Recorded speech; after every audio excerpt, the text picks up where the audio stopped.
All right. Hi, and welcome to today's lunch presentation with the Inspiration Group.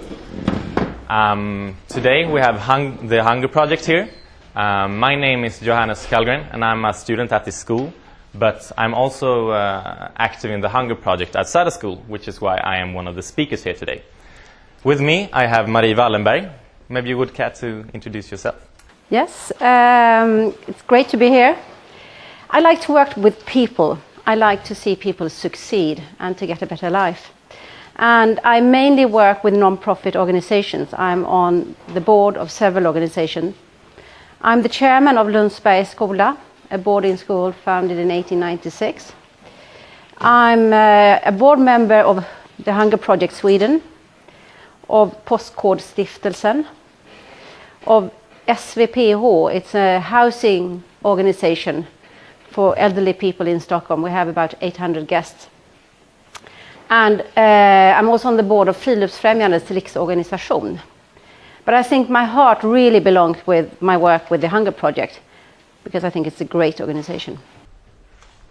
So, I would like to start by getting your attention to the difference between hunger and famine.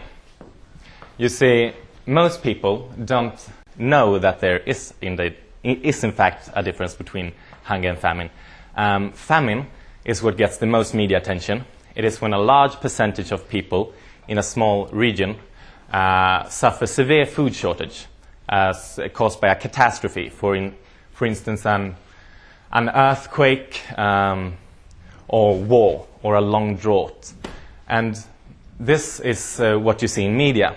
While hunger is when you have enough to eat about one meal per day, probably consisting of just one thing, for example, maize or rice, and you eat this one same meal every day, every year, your entire life. And this leads to a lot of malnutrition and undernourished mothers giving birth to undernourished children, and the circle just goes on. And it leads to a lot of diseases and most of all death. When it comes to death, hunger is standing for the majority. About 92% of the death caused by food shortage is actually hunger. Over 1 billion today live in hunger, and about 25,000 people die each day of hunger. That is about the equivalent of a tsunami, like the one we had in 2004, happening every 12th day, all year. And then you can compare that to the media coverage on the two different areas and see that we have kind of a problem. And also, one might think that hunger is decreasing, but actually just about 2 years ago, about 900 million lived in hunger. Today it's over 1 billion, so it's actually increasing. And that is what we want to stop or change. So that is why the Hunger Project was founded. And the Hunger Project is a global, non-profit, non-religious organization founded in the US in the late 70s. What they did was to pioneer an approach working with people on a grassroots level instead of a more top-down level. They did not want to be just another relief organization. They wanted to be a strategic organization. And they do this. We believe that you can never force anyone to change the mindset. The change has to come from the inside for it to be a sustainable change of mindset. So in the world today, even though we're a very small organization with an annual budget of about of less than 100 million Swedish crowns, we have 330 employees reaching out to over 35 million people.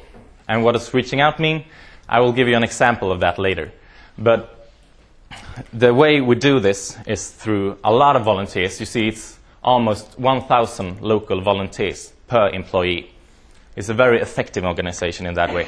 And we do it through our local volunteers and also in cooperation with local organizations already in place and with national governments.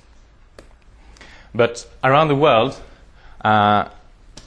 we use a very, very different strategies everywhere we enter.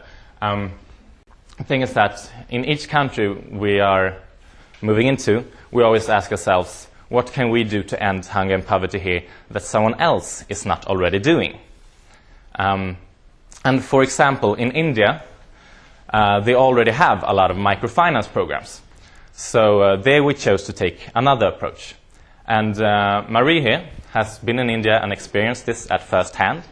So I'm going to let you tell them about this. Yes.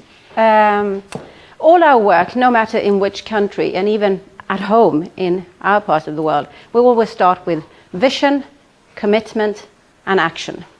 Because that's the key ingredient for the way we work.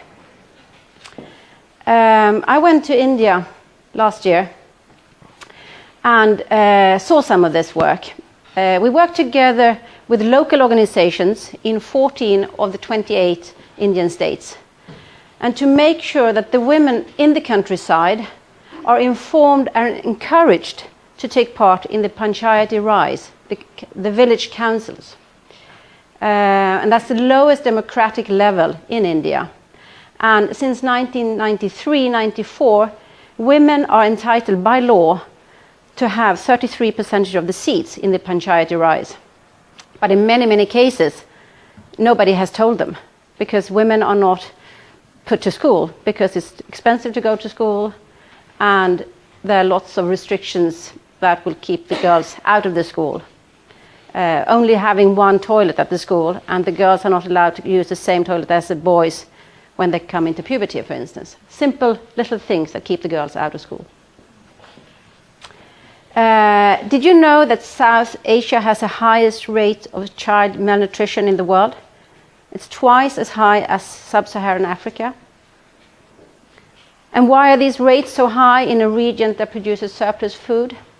Well, the one reason, according to top nutritionists, is that the region's severe subjugation of women, kvinnoförtryck. So what do we do?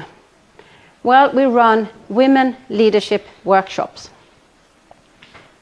Last November, I went to Orissa, one of the poorest states in India, and I had the opportunity to meet this group of women. They had just finished their first training in women leadership workshops. And they were elected as women leaders representatives. And they have the first 3 days consist of getting a vision. What can we do? What is our dream village? And most of them cannot read or write, so they make drawings. What should our village look like? What do we want? We want a paved road, we want a toilet, or we want schools for the girls to attend. Things like that. And so far, the Hunger Project has trained 71,000 elected women representatives in India. And they're now speaking out, bringing water, health, and education to their villages. And it's a profound breakthrough in the position of women in rural society.